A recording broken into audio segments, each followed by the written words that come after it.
Yo, what's going on, everybody? Welcome back to SlopeClub. Welcome back to another album discussion video.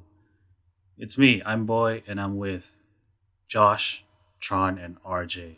Bunch of book lovers. Ah, that's terrible. Never mind. Oof. Anyway, Oof. this episode we're gonna talk Smash about. cut to the intro. This episode we're gonna talk about Maison Book Girl. Finally getting there. We'll talk about their second album. It's called Image.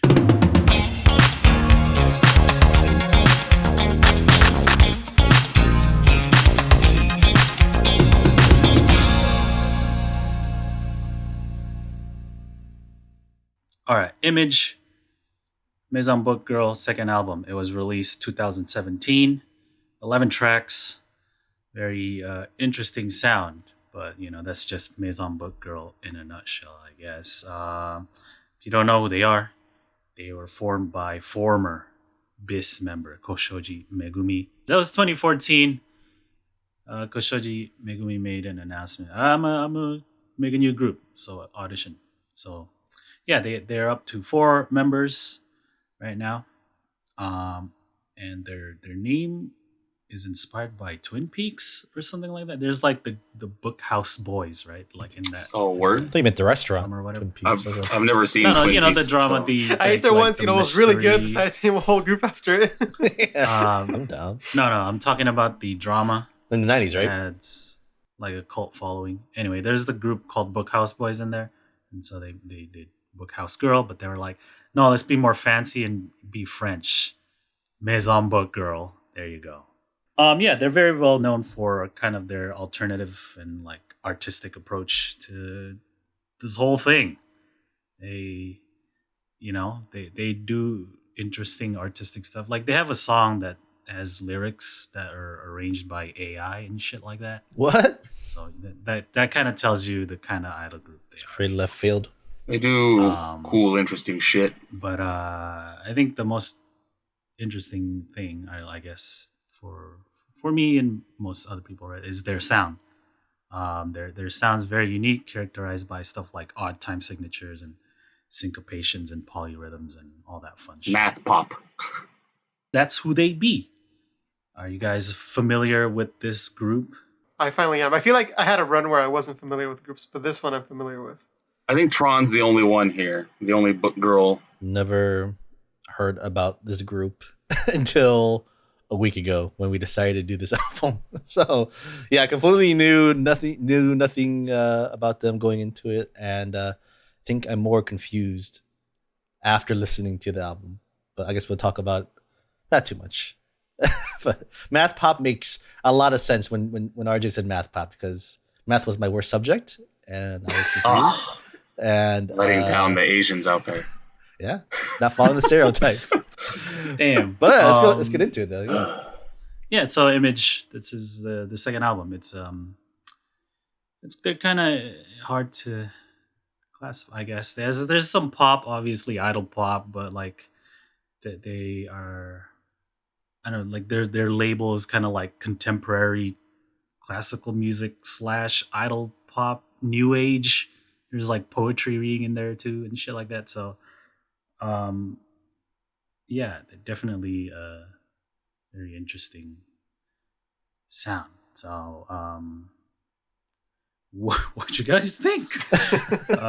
It's, for me personally, it's kind of hard to go through the tracks one by one, since there's such a like their whole sound is like a whole thing. While it's not a concept album, they're not a concept group. I think you can look at it as such almost.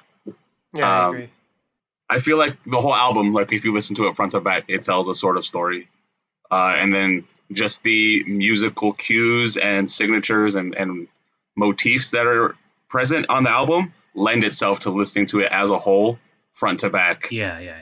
And hearing it as a story. I think after hearing that, then we should probably go from the top to the bottom then. I feel like that's what they kind of go for in general. Yeah, it's hard to, I mean, yeah, like they do have songs that you can pick out and be like, oh yeah, I like this song, right? Or obviously they release singles and stuff. But just knowing how Book Girl operates and and stuff like that. This is the thing where it's like, nah, man, you don't listen to just, oh, I'm gonna just put on this song. I'm gonna just put on Sin Morning. Like, no, it's like, oh, let me listen to this album. Would this you say this album defines their sound signature sound, or they don't really have a signature sound per se? Now, this is. I would say that their sound is this album, but at the same time, like they do grow and develop, and they change their sound without changing very much. You can listen to newer Book Girl, and you know immediately that it's Book Girl. Their sound is very nuanced. Yep. They don't do the idol thing where it's like, oh yeah, they did a funk thing here, or oh cool, they're doing a pop rock style here. No, this is just like, to me, no one else sounds like them. No, obvious. Yeah, no, Like no, certainly not in idols, and not in like alternative idols, like compared to their like contemporaries. This is where they kind of tried going a little bit more in a conceptual. Right. Yeah. There's 11 tracks. There's an opening track, there's an ending track, and there's a track in the middle, like an interlude. Mm-hmm. And so it's kind of split into two. I mean, I could see the second half being a little bit more energetic than the first half. Really? To me, both halves, or like the songs in the two halves, have like a pair on the other side. You know? No, exactly. It's kind of a mirror with the interlude in the middle being the whatever you want. Okay, to call I the can see where you fold. guys are coming from that. Okay. It kind of pairs off from the interlude out. Their opening track is called "Ending." Good thing I didn't listen to this wrong. Yeah, right. Now I'm like questioning myself. Did No, I thought listen to this Spotify wrong? No. messed up the order when I first saw the album in No, Spotify. that's how it's I'm always like, been. what? Yeah. Anyway, the opening track, which is called "Ending," is instrumental. Very minimalist instrumentation. But it kind of stacks sounds one by one. To me, it kind of paints like a nice scene. Has anyone ever played Professor Layton?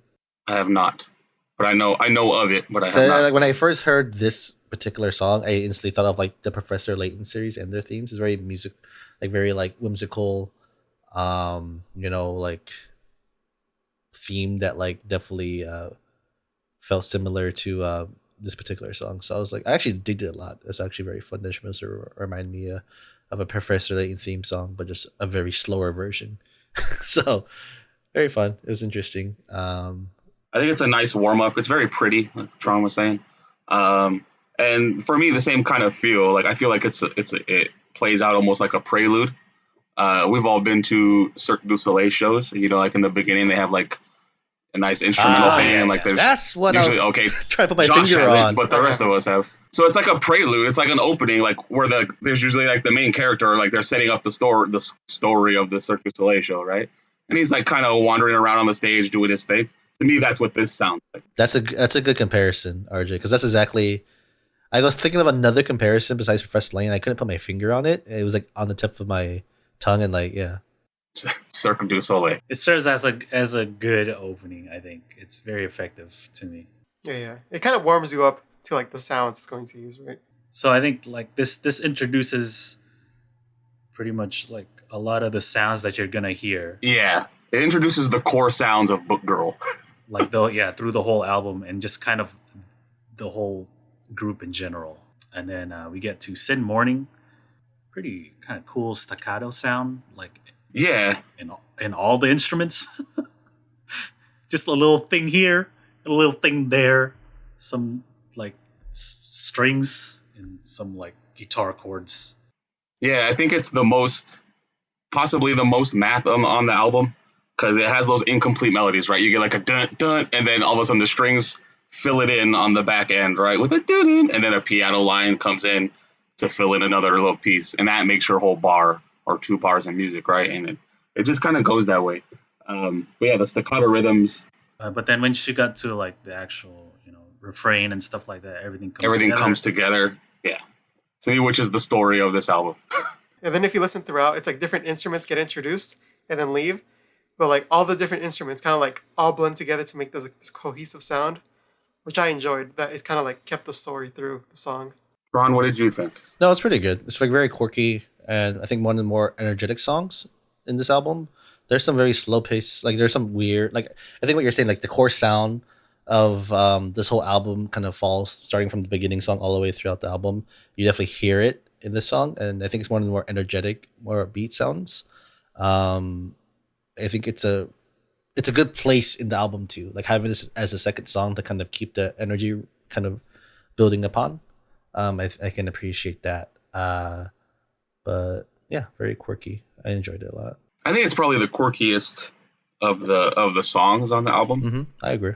Because even though we're saying that's this song, you could say is the story of the whole album. We'll probably be repeating a lot of the things we said here for other songs. It is like the most like you don't really hear that piecemeal kind of rhythm throughout the rest of the album. Like you get those math hints here and there, but like the things we're saying where it's like, oh, like 2 strums of a guitar and then like a couple bows swipes on a violin and then blah, blah, blah. You don't really hear all that throughout. So I mean, I feel like if you can make it past this song with the open mind, you could probably get into the rest of the album. And so after that, we get End of Summer Dream has a little bit more of a guitar presence. To me, the guitar riffs and the drum fills are really like what puts this above. Like this is one of my favorite book girl songs.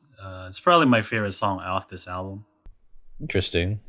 It's just the way like the guitars are and the drums are. They just kind of like play off each other. It's really nicely.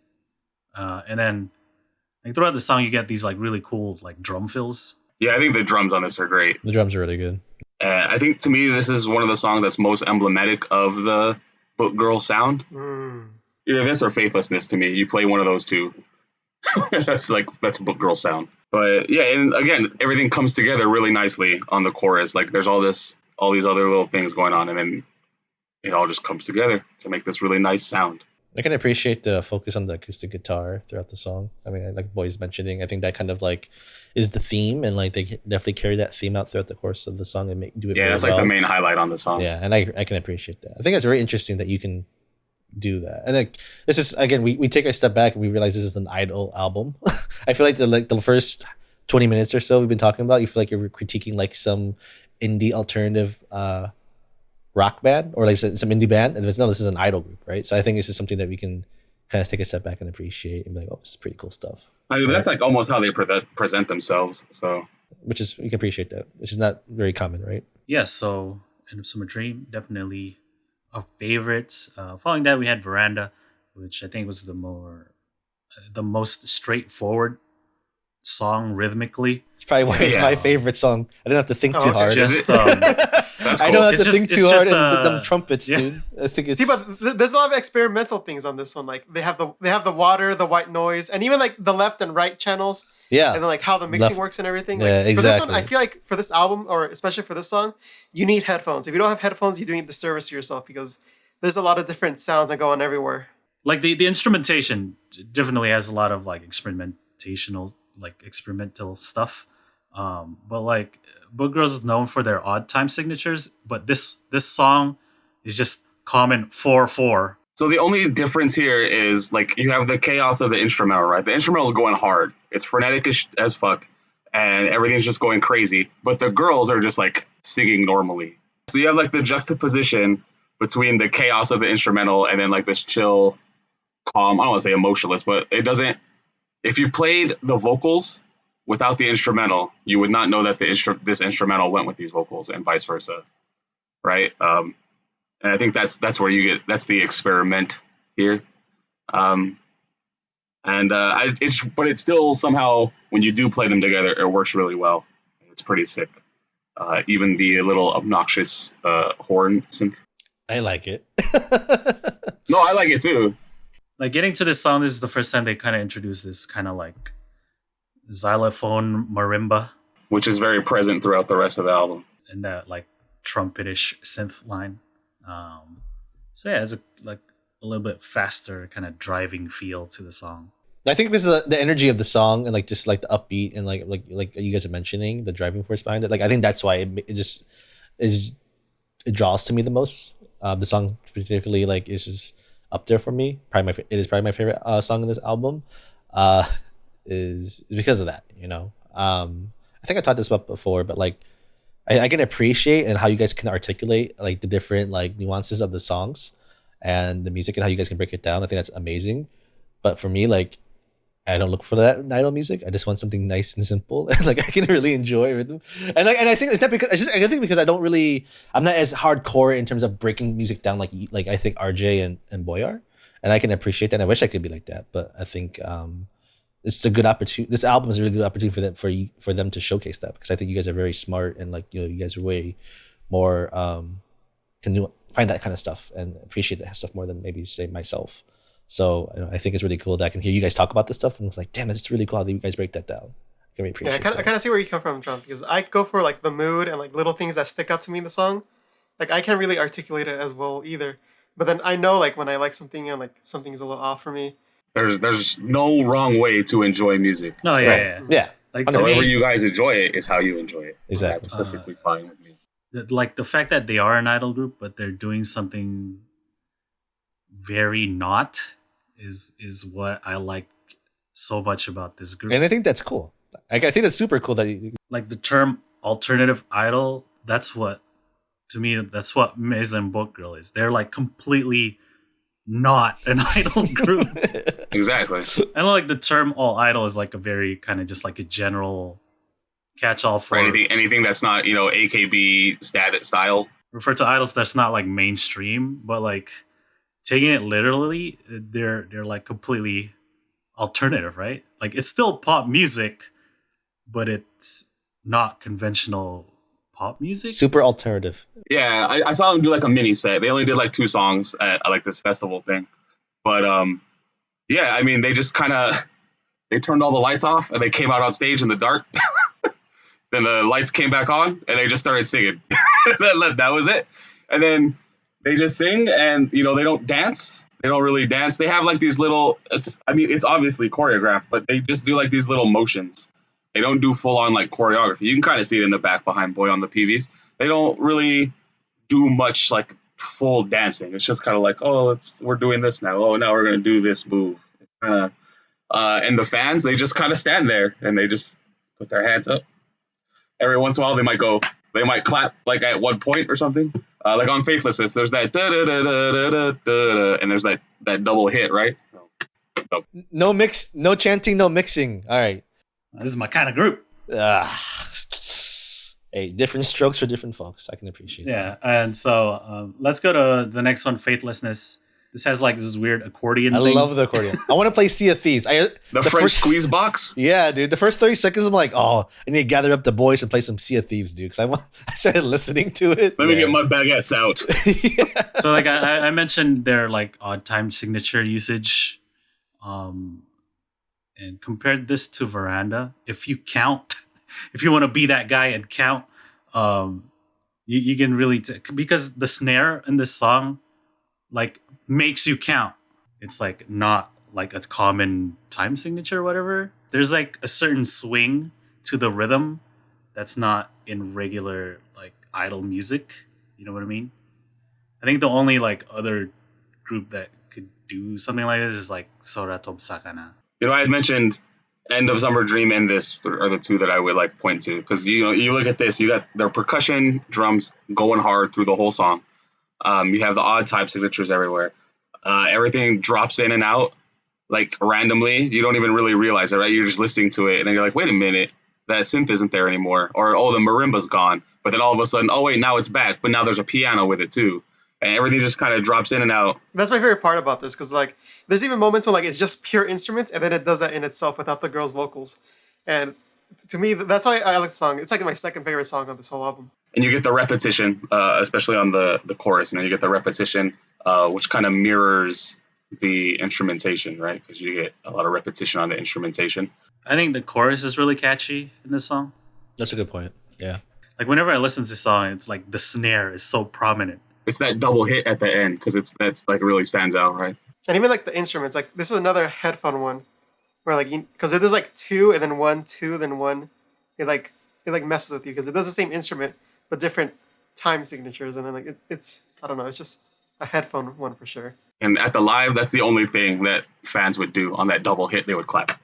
There's a little interaction. There we go. 'Cause, like again with the signatures and the way they are, it's like hard to do much of anything else besides just enjoy the song, right? So when there's something like that that stands out, you oh, yeah. Next track is the interlude.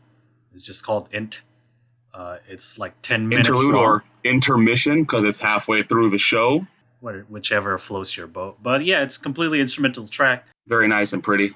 It's just slower, more relaxed, very like new age, I guess, if you want to call it that. Reminds me of a botanical garden, sitting amongst all the trees, pools of water, and streams here and there. I feel like this is a song that you would see on planet Earth in a documentary, and I think that kind of goes along with like what RJ is saying, like a song that you listen to, like the birds are flying into the water pond and drinking water out of like the pool or something like that, or on the elephant's nose or the rhino's nose horns, and just like yeah, it's such a very like just sit there and like watch whatever is around you. Watch the word go by. No, and I think this is actually really good.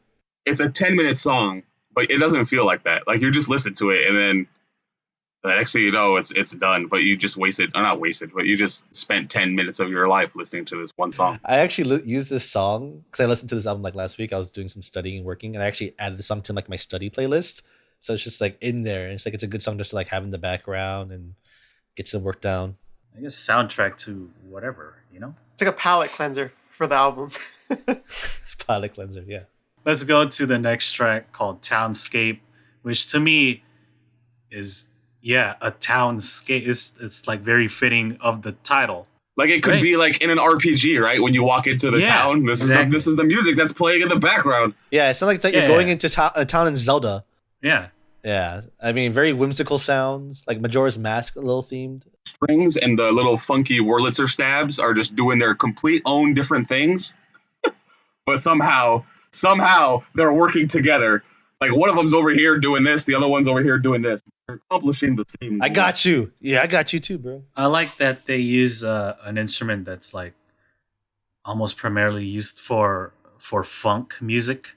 Yeah, that Wurlitzer is so good, dude. But yeah, it's totally like an RPG Town soundtrack music. Yeah, definitely video game RPG vibes from this one. I think it's one of like the most like thematic songs. It's my second favorite song on the album, personally. Yeah, as far as its like actual image, where like the title, it's like that's what it is. It's a townscape. Anyway, next is Karma. This is the mirror of Veranda, as you could probably tell. It has a like faster driving feel, a faster tempo. I would say I do prefer Veranda to Karma.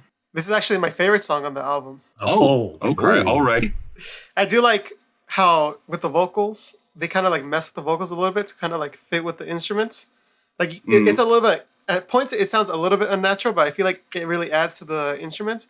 And then there's a lot of little breaks with the instrument, more than some of the other songs, if you like pay attention to it. And I think it really helps the vocals breathe and kind of let it stand on its own, kind of like give it its own stage in a way. Especially in the pre-chorus part, I guess, where there's these like weird sounds. Because it's not a super complicated tempo, right? Yeah, it sounds very like pretty straightforward. That's why it's kind of a mirror of Veranda. Yeah, it's definitely more like able to be catchy, right? Yeah, I think it leans more to like the idol side.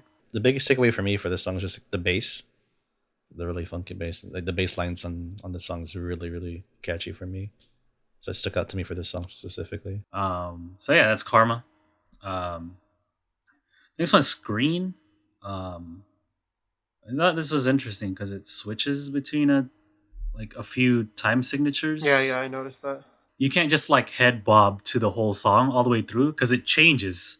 So you're like, it's kind of like this. I think that because of that is probably like the least like the weakest song for me, just because I don't know. I think it was just too much for me, and I feel like it's something that we've already heard before in the beginning of the album. Like it's just like in a poor man's version of it. I feel I can't think of the song that like I could. They all sound similar to something that core sound that we all have been talking about. But I think like out of all the songs on the album, this one doesn't really do it for me as much as all the others tracks. So like it's probably the weakest song for me. I'm not sure what you guys think of the weakest song in this album yet, but this one is for me. No, this is probably my least favorite too.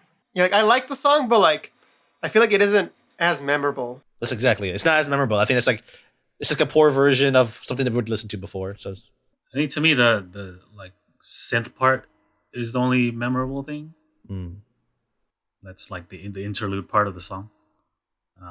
But after that, it's just kind of yeah, it's Book Girl. Yeah, Like I enjoy the chorus. I think the chorus is nice. But yeah, it's to me it's a Book Girl song, and I like Book Girl songs. But yeah, in the pantheon of Book Girl songs, it doesn't stand out to me really. So yeah, next is Blue Light. We're almost at the end. I think the synth line is very reminds me of like a RPG battle music. I don't have much to say about this. I just like the elements that it uses. I feel like it's very, like all these songs, very Maison Book Girl. Another, yeah, it's like, it kind of reminds me of, like, compared to Screen, another song that I don't think would be kind of in the bottom of my list. I think the one thing that kind of like got to me was like the energy of the girls singing felt kind of slow pace and like just like felt very like slow tempo compared to like what the instrumentals were providing. So I don't think that really meshed well. I think that was the biggest thing for me. Just like the tempo of the girls singing and just like their energy compared to like what you're getting from the instrumentals just didn't really mesh the way I'd want them to. The closer is like is called Opening, and this is kind of continuing what they kind of do with their singles. There's like the short story poetry reading type, Which is written by Koshoji Megumi, by the way. and so I think in every Book Girl single there's a poem. Like one of the coupling tracks is a poem. That Koshotan writes, and then they just recite it over like really, really minimal instrumental. This was their shtick, right? This is how they kind of started. Like Koshoji Megumi would do poems, and the producer would just make music under it, Yeah. and then it eventually just became Maison Book Girl. She's even put out books of poems. So If you just listen, I think if I just listen to the piano, it's really good.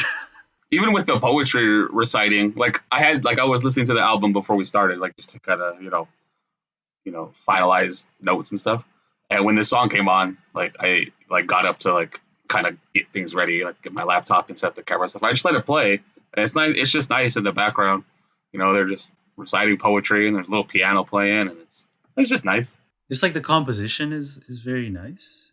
It's I don't know. To me, it's like such a anime movie thing. Yeah, like a Garden of Words and shit. It's like a Makoto Shinkai movie. Yeah. I guess in a way that the way that like if you want to be all, this is a concept album, right? It's called Image, so like it gives you these images, right? To me, this gives me like it's a Makoto Shinkai movie. It just feels like the kind of the music that would be in his films. All right, then let's go into our reviews. Who wants to go first? I am gonna give this a 6 out of 10. I can really appreciate the production and like just the effort that the girls and their producers have put into the album and just their image overall. Kind of going through the theme of these previous album discussions that we've had.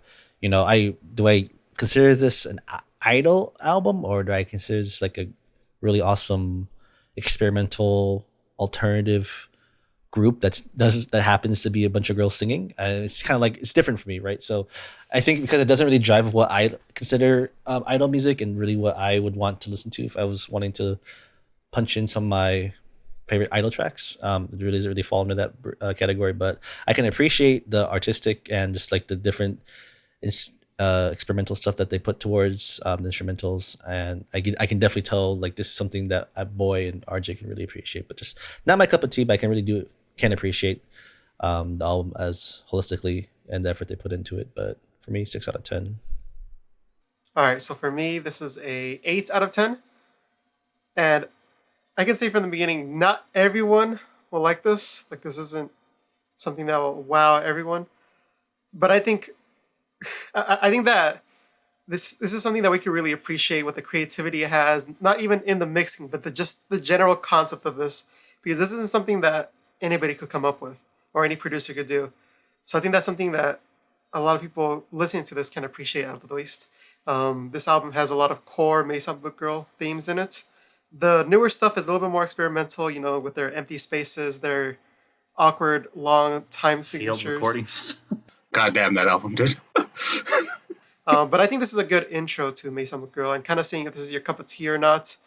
And yeah, I think for me, to go a little bit higher, I think some of the songs need to be a little bit more catchy, like something for me to latch onto. Then it probably would have gotten a higher score for me. But I can see the argument where it really isn't meant to be catchy and more supposed to be something as a listening experience. So yeah, 8 out of 10 for me. For me, I'm gonna give this a 9 out of 10. If you're a fan of Basugasu Bagahatsu, you know that boy and I love Maison Book Girl.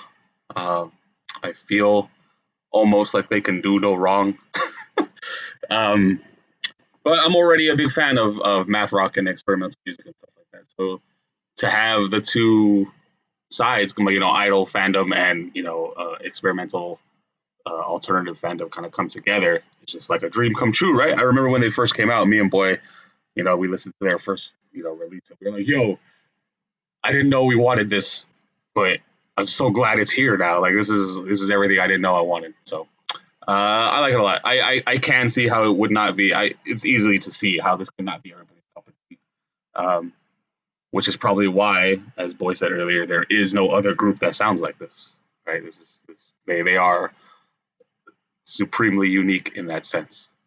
But I love it. So 9 out of 10, only because there's a couple songs on there that I'm just kind of like, I like it, but it doesn't blow me away. So Yeah, same for me. Easy 9 out of 10. Ditto. Obviously. Simply because they're just so unique. No one else sounds like them. Not in any of the artists I listen to. Definitely no other idol that I listen to. So, I really like this because it still has like hints of that idol side to it. They still have some catchy lines, even though some of the like vocal melodies aren't like the most poppy or catchy, but this still has like some qualities that make it catchy compared to their later stuff, which is a lot more conceptual. So I really like the acoustic instrumentation. They don't really touch on like synths that much or like electronic instrumentation that much, right? And so that already makes them stand out from a lot of other groups. But for me, the rhythm section is really what like sets them apart from everybody else. Like all those like cool polyrhythms and like time signature stuff. And I also like post rock and math rock. So you put that with idols and then it just works out. But the way that they're able to like mix all these different sounds but still make it kind of poppy and catchy and idol pop is why I like it so much. So. 9 out of 10. Everyone check it out. Even if you think you won't like it, just give it a try. No, you should definitely check it out. Even though I said 6 out of 10, I do appreciate it. I think there are some very catchy instrumentals in there that I can definitely appreciate and like. Especially if you're like looking for something completely new. Yeah. 100%. You're just trying to broaden your horizons and look at something that you've never heard before. Definitely check out Book Girl. All right, and with all the scores put together, that makes it a solid 8 out of 10. Ooh, no rounding necessary this time. All right, well, if you agreed with our score or disagreed with our score, please go ahead and leave it down in the comments below. You can go ahead and like the video if you liked it, and check out all of the other album discussions that we've done in the past. But if you want to check out the next one, remember to subscribe. We'll see you next time.